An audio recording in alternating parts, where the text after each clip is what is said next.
এটা ছিল আমাদের কক্সবাজার যাওয়ার দিনের ভিডিও। আমাদের গাড়ি ছিল রাত্রি 11:30টায় আর আমরা হচ্ছে 3:30টার দিকে বাসা থেকে বের হয়ে গিয়েছিলাম ঢাকার উদ্দেশ্যে।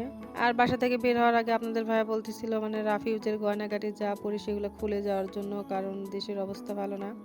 তাই এগুলো সব খুলে রেখে এই যে এগুলো সব নিয়ে যাচ্ছিলাম। আর এগুলো পরাও হয় নাই। ২-৩ বছর আগে আপনাদের ভাইয়া একবার কক্সবাজার গেছিলাম, কিনে দিয়েছিল।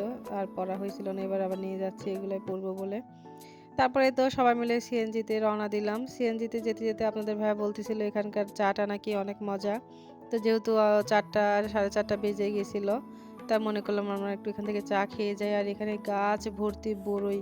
মানে কতদিন পর যে দেখলাম আর কতদিন যে এরকম বরই টুকায় খাওয়া হয় না। দেখে অনেক ভালো লাগতেছিল। তো পাশেই হচ্ছে বরইগুলা পেড়ে রাখতেছিল ঢাকায় পাঠানোর জন্য। ওখান থেকে আপনাদের ভাইয়া আমার জন্য কয়েকটা বরই নিয়ে আসে। আর ওখান থেকে আমরা চা খেয়ে ১ম এ এক ভাবির বাসায় গেছিলাম। আমরা ২ টা ফ্যামিলি মিলে গিয়েছিলাম কক্সবাজারে। তো ভাবিরা বাসা থেকে আমরা সোজা এই যে মেট্রো রেলে চলে আসলাম। এটা হচ্ছে আমার ১ম মেট্রো রেলে যাওয়া। মানে একদিকে মেট্রো রেলেও যাওয়া চড়া হচ্ছে, আবার কক্সবাজারেও যাওয়া হচ্ছে। এটা একটা মজার ছিল। কিন্তু মেট্রো রেলে উঠার পর যে মানে এমন অবস্থা হবে ভাবতে পারিনি। মানে এত লোক আর এত ভিড়। এই যে দেখেন অবস্থা, মানে দাঁড়ানোর মতো জায়গা নেই। আমাদের গাড়িটা যেহেতু আরামবাগে ছিল, তো আমরা উত্তরা থেকে উঠছিলাম। আর একদম কারওয়ান বাজার পর্যন্ত যাওয়ার জন্য। আর দেখুন কি অবস্থা, মানে পা দেওয়ার উপায় নাই। যেহেতু পরপর ৩ দিনের ছুটি পড়ছিল আর এত ভিড়, মানে কি করব? আমরা এজন্য আগে, আগে বাসা থেকে বের হইছিলাম যে যাইতে অনেক সময় লাগবে বা আমরা হচ্ছে জ্যাম পাবো এজন্য। আমরা বাসা থেকে ৮টার পরপরই ৮:৩০টার দিকে বের হয়ে পড়ি। আর এখানে হচ্ছে মেট্রো রেলে এসে পৌঁছাই আমরা না ৯:৩০টার দিকে। তো এখানে আমরা একটু বসে রিল্যাক্স করতেছিলাম, কারণ বাস স্ট্যান্ডে সেখানেও অনেক ভিড় আর ওখানে বসার মতো জায়গাও নেই। তো এখানে বসে, বসে দেখতেছিলাম আর এটাই হচ্ছে শেষ ছিল।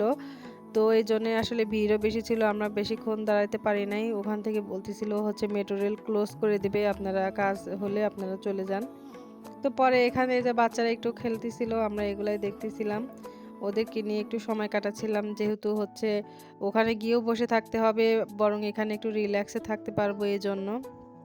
আর এটা হচ্ছে আমাদের যে আরেক ফ্যামিলি, আমাদের আপনার ভাইয়ের কলিগের মানে কুট্টুস বুড়ি, মানে সবগুলা পিচ্চি পোলাপান। এইজন্য ওদের সাথে যাওয়া, দেখা যায় যে আমাদেরও ২ টা বাচ্চা, ওদেরও ২ টা বাচ্চা। ওরাও বেশ খুশি থাকে, খেলাধুলা করতে পারে। আমরাও রিল্যাক্সে ঘুরতে পারি। এজন্য আসলে একসঙ্গে যাওয়া। আর কক্সবাজার এমন একটা জায়গা, এখানে আপনি একা, একা গেলে কিন্তু মোটেও ভালো লাগে না। ফ্যামিলির সাথে গেলে সময় কাটালে ভালো লাগে। এর আগেও আমরা ওদের সাথেই হচ্ছে কক্সবাজার গেছিলাম। আর এবার হচ্ছে কক্সবাজার আমার ৩ বার মতো যাওয়া হচ্ছে। এবার মূলত যাওয়া হচ্ছে আমাদের সেন্ট মার্টিনের উদ্দেশ্যে। তো যেহেতু সেন্ট মার্টিন যাওয়ার আগে কক্সবাজার যেতে হবে, এজন্য কক্সবাজারে আগে যাওয়া। আর এই তো দেখুন বাস স্ট্যান্ডের অবস্থা, মানে পা ফেলানোর জায়গা নাই। কি যে অবস্থা! এখানে প্রায় ১.৫ ঘন্টা দাঁড়ায় থাকার পর আমাদের বাস আসে।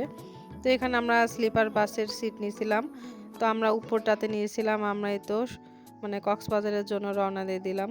তো নেক্সট ভিডিওতে থাকছে আমরা কক্সবাজারে কোথায় গেলাম, কি, কি করলাম সবকিছু। তো আজকের মতো ভিডিওটা এই পর্যন্তই। আল্লাহ হাফেজ সবাইকে।